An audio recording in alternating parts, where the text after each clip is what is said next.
Hi hello friends, welcome back to ரெனரேட்டிங் கனி. இன்றைக்கி என்ன வீடியோ பார்க்க போகிறோம் அப்படின்னு சொன்னால், வீடியோக்குள்ளே போகிறதுக்கு முன்னாடி நம்ம சேனலை சப்ஸ்கிரைப் பண்ணாலும் சப்ஸ்கிரைப் பண்ணிக்கோங்க. என்ன அப்படின்னு சொன்னால் ரொம்ப போர் அடிச்சிச்சு. ஸோ வீட்டில் தேங்காய் பூ இருந்துச்சு. இது மட்டும் இல்லாமல் அரிசி மாவு எப்போவுமே எங்கள் வீட்டில் ரெடி பண்ணி வச்சுருப்பாங்க. ஸோ அதை வச்சு ஏதாச்சும் ஒரு மெயின் டிஷ் பண்ணலாம் அப்படின்னு சொல்லி தான் அரிசி மாவு கடி அப்படின்னு சொல்லுவாங்க இல்லையா, அதை ரொம்ப சூப்பராக பண்ணுவேன். ஸோ அதுதான் பண்ணுறதுக்கு இப்போ எல்லா ப்ராசஸ் நடக்க போகுது. வீடியோக்குள்ளே போகிறதுக்கு முன்னாடி நான் சொன்ன மாதிரி சப்ஸ்கிரைப் பண்ணிக்கோங்க, கமெண்ட் பண்ணுங்கள், லைக் பண்ணுங்கள். ஸோ வாங்க வீடியோக்குள்ளே போகலாம்.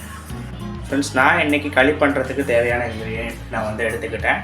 என்னென்னு சொன்னால் இந்த மாதிரி ஒரு பொரிக்காஞ்சட்டின்னு சொல்லுவாங்க இல்லையா, பொரிக்காஞ்சட்டி எடுத்துக்கிட்டேன். ஸோ அதுக்கப்புறம் துருவன தேங்காய் ஒரு 1/2 கப் நான் எடுத்துக்கிறேன். அப்படி இல்லாமல் அது ஃபினிஷிங்கில் எனக்கு நட்ஸ் போட்டு ஃபினிஷ் பண்ணுறது தான் எனக்கு ரொம்ப பிடிக்கும். ஸோ அதனால் நட்ஸ் எடுத்துக்கிட்டேன். ஸோ அது மட்டும் இல்லாமல் கீ, உதயகிருஷ்ணா கீ எடுத்துக்கிட்டேன். அப்புறம் சுகர் நமக்கு தேவையான அளவுக்கு சுகர் ஆட் பண்ணுவோம். ஸோ அது மட்டும் இல்லாமல் மெயினான இன்க்ரீடியண்ட் கரண்டி. ஸோ வீடியோக்குள்ளே போகலாம் வாங்க. ஸ்டவ் ஆன் பண்ணிக்கலாம்.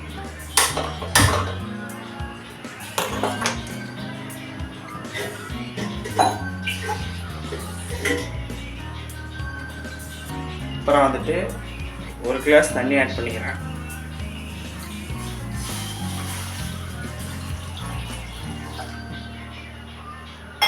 தண்ணி நல்லா கொதிச்சதும் அரிசி மாவு ஆட் பண்ணணும். ஸோ அரிசி மாவு எங்கள் வீட்டில் ஃப்ரெஷ்ஷாக திரிச்சு வச்சுருக்கோங்க சொன்னோம் இல்லையா, அந்த அரிசி மாவு ஆட் பண்ணணும்.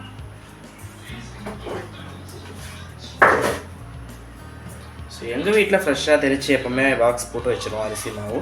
ஸோ இது எப்படி இருக்கும் அப்படின்னு சொன்னால்,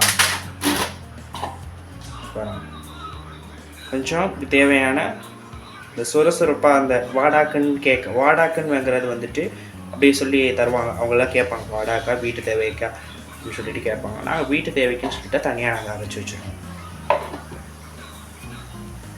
ஸோ இதில் இருக்கும் ஒரு 1.5 கரண்டி அரிசி மாவு. இதே கூட தான் நினைக்கிறேன். ஸோ இதில் இப்போ நம்ம தேவையான அளவு சுகர் நான் 1.5 ஸ்பூன் ஆட் பண்ணிக்கிறேன். ஏன்னா 1.25 ஸ்பூன் ஆட் பண்ணிக்கிறேன். ஸோ சுகர் நல்லா கரைஞ்சதும் நம்ம அரைச்சி வச்சுருக்கக்கூடிய தேங்காய் துருவல் ஒரு கை நிறைய இப்படி தூவி விட்டுக்கலாம். தேவையான அளவுக்கு சேர்த்துக்கலாம். ஸோ இதில் இப்போ நெய் ஒரு 1.5 கரண்டி விடலாம்.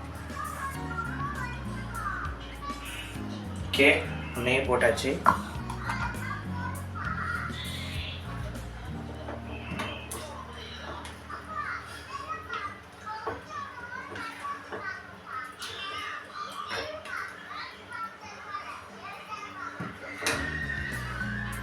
ஸோ லாஸ்ட் அண்ட் ஃபினிஷிங் கட்டில் கொஞ்சம் போல் கேஷ்யூ நட்ஸ்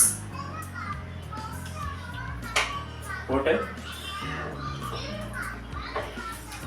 நம்ம ஸ்டவ் ஆஃப் பண்ணலாம்.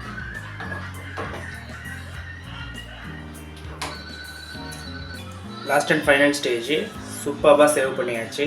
நல்லா வெரினின்னு சொல்லி காய்ச்சுவாங்க இல்லையா, அந்த மாதிரி கன்சிஸ்டன்சியில் வந்துருக்குது. சூப்பராக இருக்குது. இந்த வீடியோ பிடிச்சிருந்தா லைக் பண்ணுங்கள், ஷேர் பண்ணுங்கள். மறக்காமல் ரெனரேட்டிங் காலை சப்ஸ்கிரைப் பண்ணிடுங்க.